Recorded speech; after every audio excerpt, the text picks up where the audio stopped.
지금 최후 승리를 얻기까지 우리가 사랑하는 것이 오직 주의 십자가이기를 원합니다.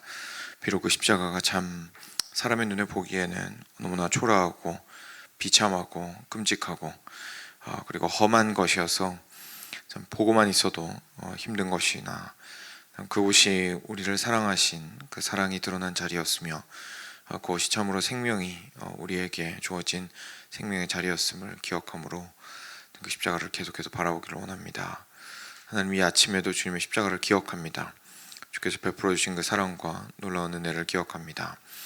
그리고 우리가 이 땅 가운데에서 살아나가며 싸워야 하는 우리의 죄들과 그리고 세상의 참 유혹이나 압박이나 그리고 또는 저희들이 해내야 하는 여러 가지 일들이나 어려운 상황들이나 그 모든 참 저희가 싸워내야 하는 싸움터에서 그리스도 십자가를 바라보며 능히 승리할 수 있기를 원합니다. 주님, 그곳에서 그리스도 십자가를 닮은 싸움을 싸울 수 있도록 주님께서 이런 말씀을 통하여 저에게 깨우쳐 주시고 저의 마음을 바꾸어 주시고 변화시켜 주시고 계속해서 주께로 가까이 나가게 하여 주시옵소서. 주님, 오늘도 참 저희가 기대합니다. 계시록을 통하여 비밀한 마지막 때의 것을 주님께서 드러내 보여주시며 그 안에서 참으로 저희들에게 좀 주를 더욱더 알게 하시고 저희의 인생의 끝이 무엇인지를 알게 하셔서 오늘을 다시금 생각하게 하시니 감사합니다. 오늘도 그렇게 말씀하여 주시기를 기대합니다. 사랑하는 예수님의 이름으로 기도드렸습니다. 아멘. 네, 오늘은 계시록 14장 같이 보겠습니다.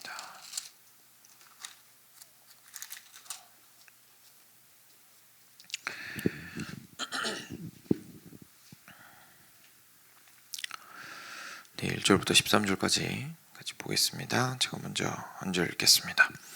또 내가 보니 보라, 어린 양이 시온산에 섰고 그와 함께 14만 4천이 서 있는데 그들 이마에는 어린 양의 이름과 그 아버지의 이름을 쓴 것이 있더라.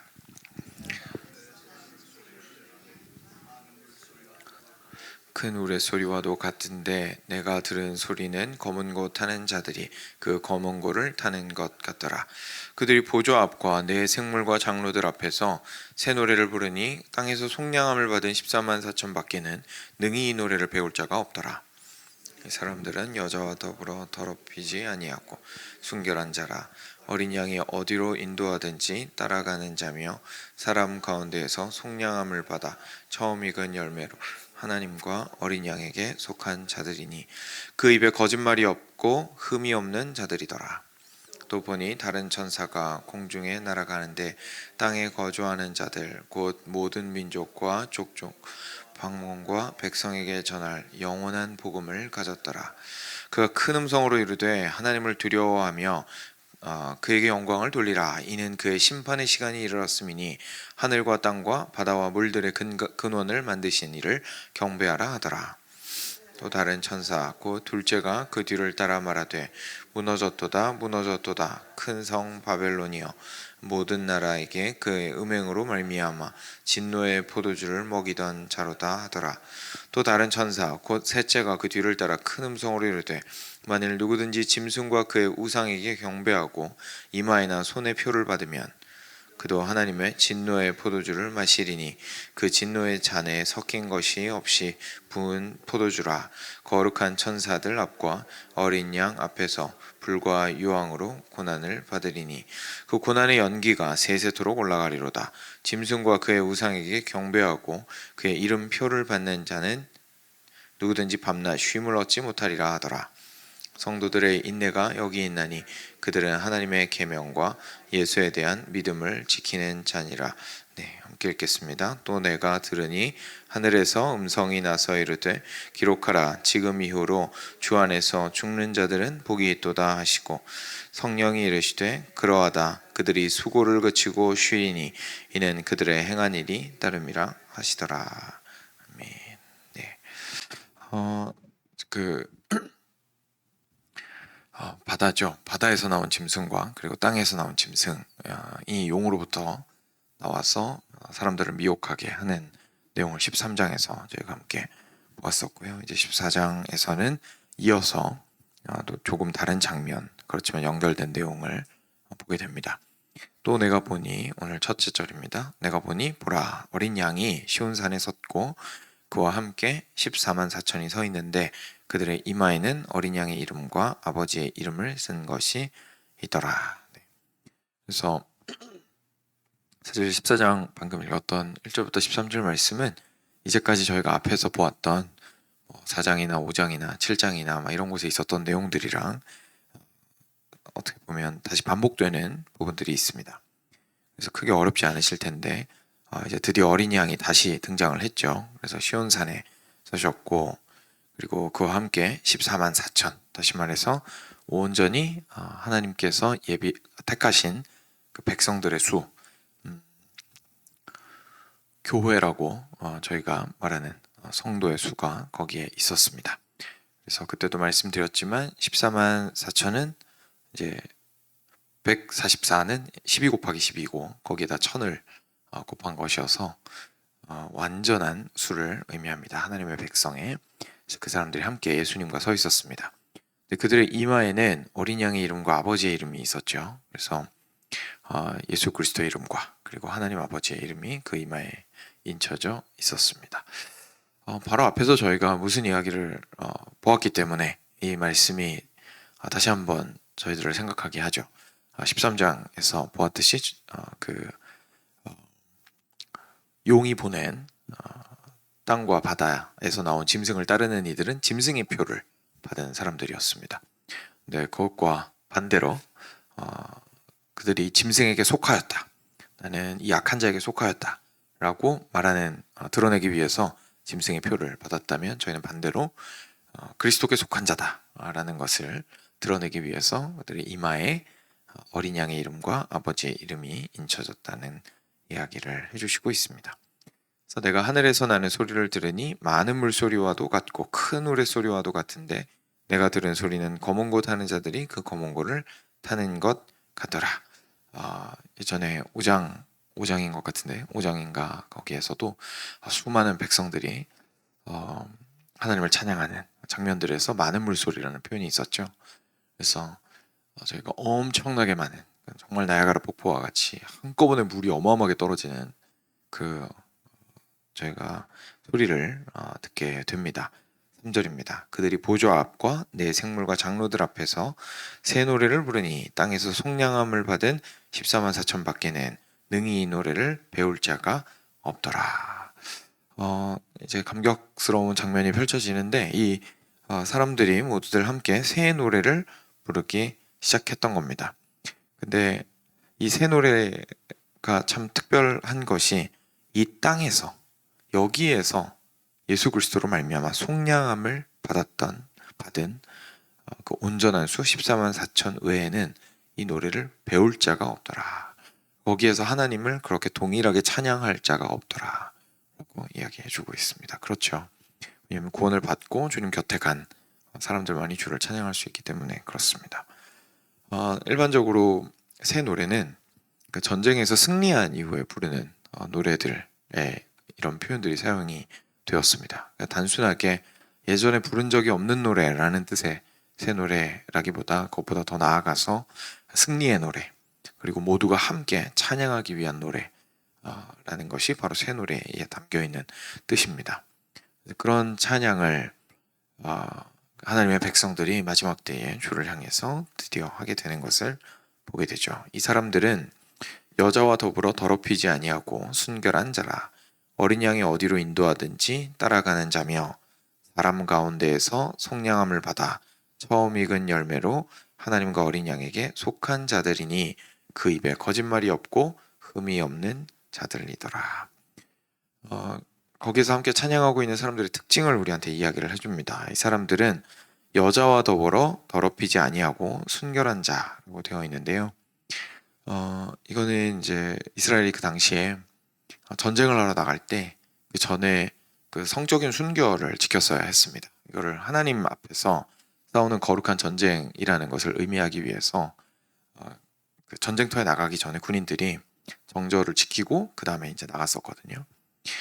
그래서 그런 것과 같이 오직 하나님의 거룩한 싸움에 참여하되 참 순결하게 그 가운데 하였던 자들이라는 말씀입니다. 그래서 뭐 여러 가지 좀 해석이 있지만 이 해석이 가장 좀 합당하지 않나 싶습니다. 그래서 그렇게 볼 수 있고요. 그리고 어린 양이 어디로 인도하든지 따라가는 자들이었습니다. 이 사람은 어린 양을 가장 앞에 세우고 항상 그 뒤를 따라가는 사람들이었고요. 그래서 정말 예수님의 인도하심을 삶 가운데에서 이렇게 따라가면서 행하는 자들이었죠. 그리고 사람들 가운데에서, 다시 말해서 온 세상에 사람이 참 많지만 그 중에서도 그리스도의 피로 속량함을 받아서 처음 익은 열매가 되어서 하나님과 어린 양에게 속한 사람들이 되었습니다. 라는 이야기를 해줍니다. 그래서 이 사람들은 그 입에 거짓말이 없습니다. 그리고 흠이 없는 자들이었습니다.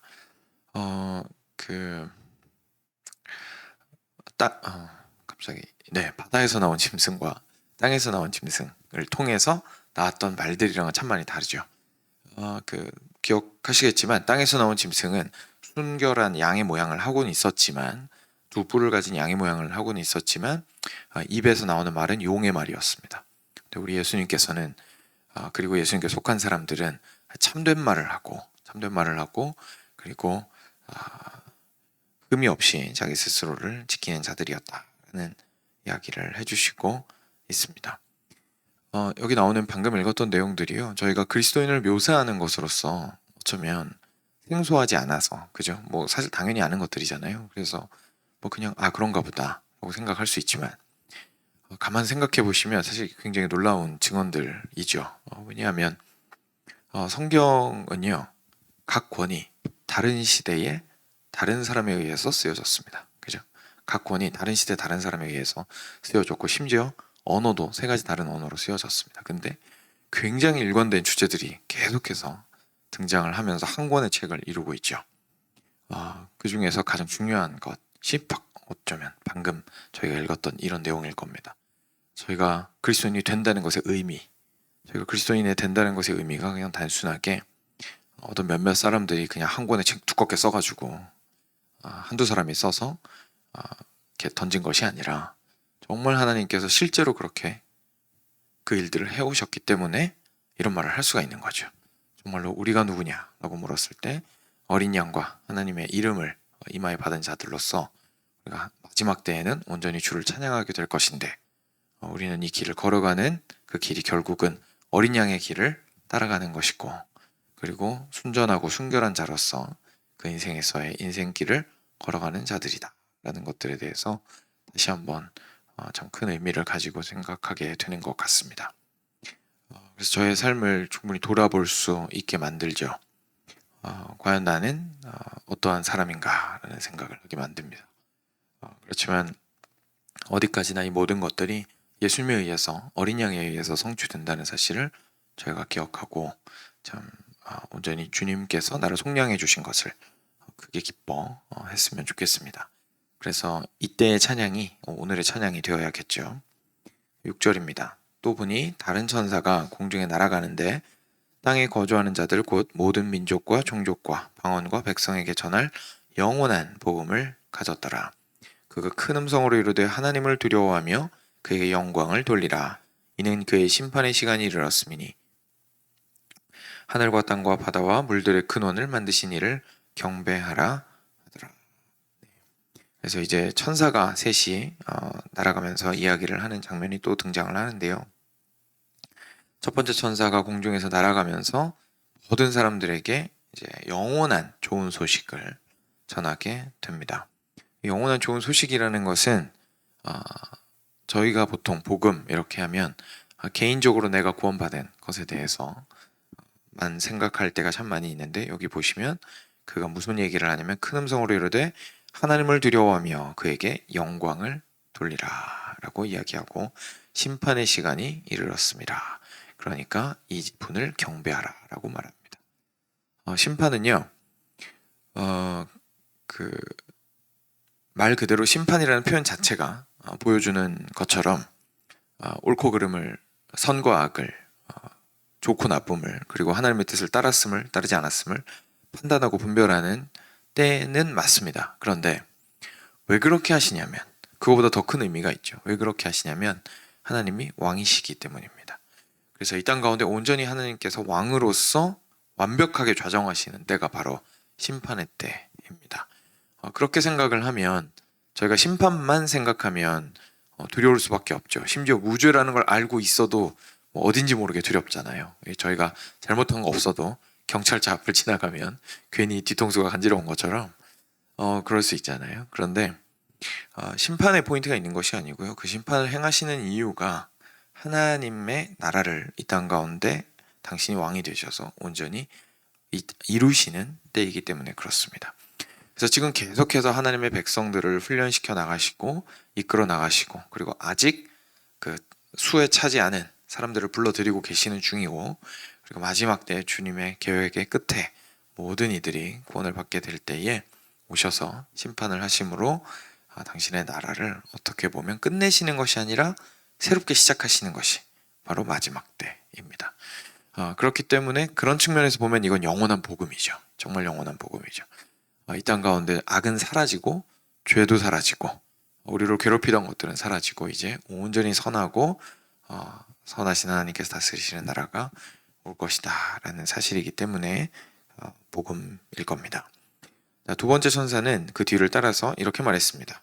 8절입니다. 무너졌도다 무너졌도다 큰 성 바벨론이여 모든 나라에게 그의 음행으로 말미암아 진노의 포도주를 먹이던 자로다.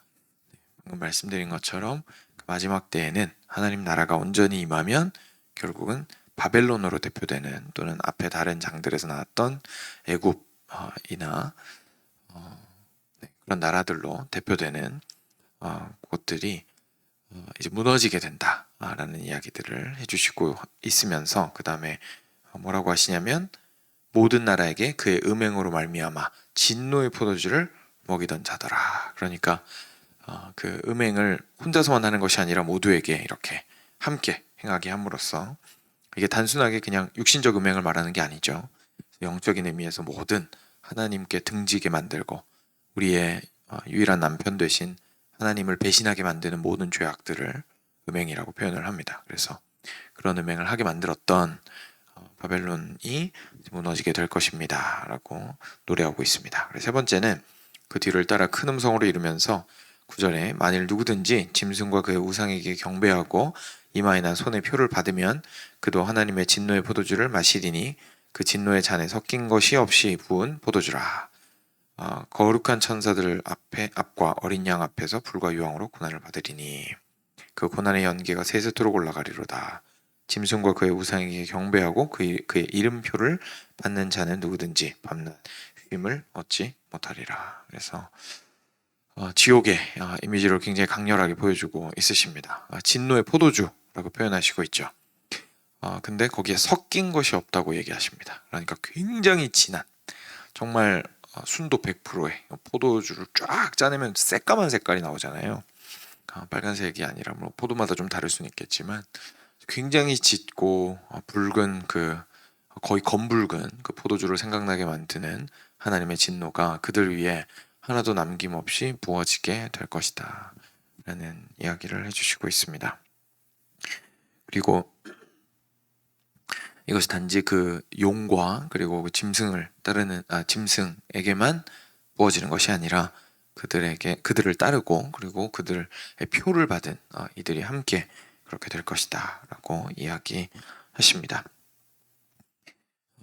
그래서 그들은 결국 밤낮 쉼을 얻지 못하고 계속해서 이 고난 가운데에 살아가야 한다 말씀을 하고 있으시죠. 성도들의 인내가 여기 있나니 그들은 하나님의 계명과 예수에 대한 믿음을 지키는 자니라. 그래서 중요한 것은 결국 그래서 이 모든 것들이 이루어질 텐데 오늘 우리가 어떻게 살아갈 것인가 일 겁니다. 만약에 이것이 사실이고 이 사실을 정말로 우리가 확신하며 주께서 정말로 이렇게 마침표를 찍으실 거라면 찍으실 것이라면 저희들의 삶은 분명히 소망을 가지게 됩니다. 하나님의 나라는 반드시 온다 라는 사실을 기억하고 오늘을 인내와 믿음으로 살아나가게 되는 것이죠. 그래서 성도들의 인내가 여기 있나니 그리고 우리가 하나님의 백성으로서 살아가는 삶이 절대로 소용없고 그냥 무작정 손해보는 삶이 아니라 약속된 삶을 살아가고 있는 것이다. 마지막에 온전한 복이 우리를 기다리고 있다라는 사실을 알게 되면 힘을 내어서 오늘도 보상이 주어지지 않더라도 주의 길을 걸을 수가 있는 힘을 얻게 됩니다. 지금 당장 내 눈앞에 보이는 보상이 주어지지 않는다고 해서 주의 길을 택하지 않는다면 영원한 문제가 발생을 할 수 있다라는 생각을 저희가 또 할 수 있죠. 그렇기 때문에 주의 길을 온전히 우직하게 걸어갈 수 있게 되는 근거가 되어줍니다.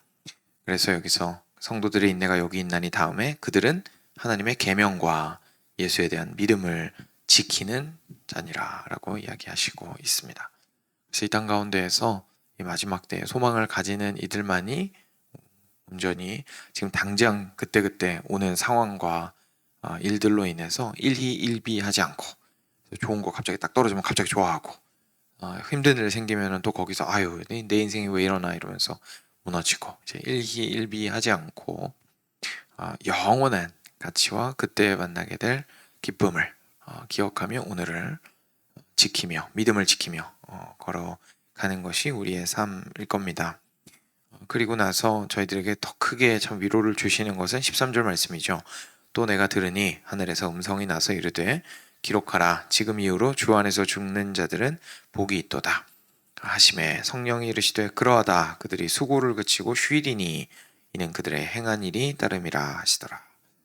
다시 말해서 이 땅 가운데에서 우리들이 정말 여러 고난 가운데 살아가게 됩니다. 그리스도인으로서 이렇게 바른 것들을 선택하고자 하는 그 싸움 자체가 저희들한테 참 고되죠. 개인적으로 죄와 싸우는 것도 참 힘들고요. 외부에 있는 악들과 구체적으로 싸워내는 것들은 어떻게 보면 또 다른 측면에서 굉장히 저희들을 괴롭게 하죠. 싸워서 이기지 못할 경우가 더 많기 때문입니다. 그래서 결국 할 수 있는 건 오래 참는 것이기 때문에 이 길이 정말 어렵습니다. 그런데 너무 감사한 것은 이제 주 안에서 죽는 자들은 이 소식을 듣고 주 안에서 죽는 자들은 복이 있도다라고 하십니다. 그렇죠. 왜냐하면 결국 우리의 인생이 영원히 계속될 것인데 그냥 단순히 숨만 붙어 있다라는 뜻이 아니라 그들이 수고를 그치게 될 것이고 그리고 쉼을 얻게 될 것이기 때문이다. 왜냐하면 이제까지 그들이 행한 일 때문에 다시 말해서 잘 살아서라기보다 그리스도를 붙들고 주 안에 있었으므로 그들이 그 행한 것들 때문에 의롭다 하심을 얻은 자들은 참된 쉼을 얻으리라 라고 이야기를 합니다. 사랑하는 여러분, 저희가 마지막 때의 쉼을 기억하는 것은 저희들에게 정말 큰 위로가 되는 것 같습니다. 그래서 분명 하나님께서는 저희들에게 큰 쉼을 약속하고 계십니다. 6일 동안 열심히 하나님께서 세상 창조하시고 7일째에 참 안식을 누리셨던 것처럼 저희들에게도 동일한 은혜를 허락해 주십니다. 그래서 이 땅 가운데서 주님과 함께 할 수 있는 참된 쉼을 허락해 주시죠. 반대로 여기 앞에 있었던 것처럼 그 짐승의 표를 받고 그를 따르던 이들은 쉬지 못하리라 라는 표현이 나왔었습니다. 그죠? 그러니까 그들은 쉼 없이 계속 또 살아가게 될 겁니다. 너무 힘겹죠. 우리는 이 땅 가운데에서 많은 수고를 할 그래서 가치가 있습니다. 하나님을 바라보고 주님 안에서 살아가고 그 안에서 분투하고 죄와 싸워 이기고 넘어져도 다시 일어나고 고난 가운데에서도 불평하지 않고 주를 바라보고 사랑하기 어려운 사람을 사랑하고 참기 어려운 상황, 포기하고 싶은 상황에서 오래 참고 인내하고 끝까지 이걸 믿고 붙들고 있는 바보 같은 짓을 해야 되나? 라는 생각이 드는 상황에서 충성스럽게 끝까지 붙들고 있고 하는 것들이 저희들이 헛되지 않다는 사실을 깨닫고 마지막에 올 쉼을 기억하며 걸어갈 수가 있습니다. 그러면서 또 한 가지 저희가 마무리하면서 기억할 것은 그런데 그렇다고 해서 하나님께서 모든 좋은 것을 마지막에만 미뤄두시진 않았습니다. 만약에 그러면 저희가 오늘 어떻게 살겠습니까? 그렇죠? 감사하게도 저희들에게 말씀을 주시고 그리고 공동체를 주시고 그리고 성령을 저희에게 선물로 주셔서 실제로 그 마지막에 쉼을 이미 지금 맛보면서 살아갈 수 있도록 해주셨죠. 그래서 그리스도 안에서 오늘 우리가 참된 쉼을 누리고 참 이 진리와 그 순결함 가운데 기쁨을 누리고 천국의 아름다움을 공동체 안에서 조금이나마 맛보고 하는 것들을 저희가 이 땅 가운데서 계속해서 맛보며 살아가야만이 끝까지 갈 수 있는 힘이 생깁니다. 그렇지 않으면 저희가 거기까지 못 가죠. 너무 힘들죠. 그래서 이 마지막 때를 이야기하시는 것이 무작정 참으라 라는 뜻은 절대로 아니고, 하나님께서 오늘 어디로 나를 인도하시는지를 알라. 그리고 절대로 이 싸움이 헛되지 않다. 그러니 오늘 줄을 붙들라 라는 말씀임을 저희가 기억했으면 좋겠습니다. 네, 이 말씀 기억하시면서 또 같이 주님 앞에 기도로 나아가도록 하겠습니다.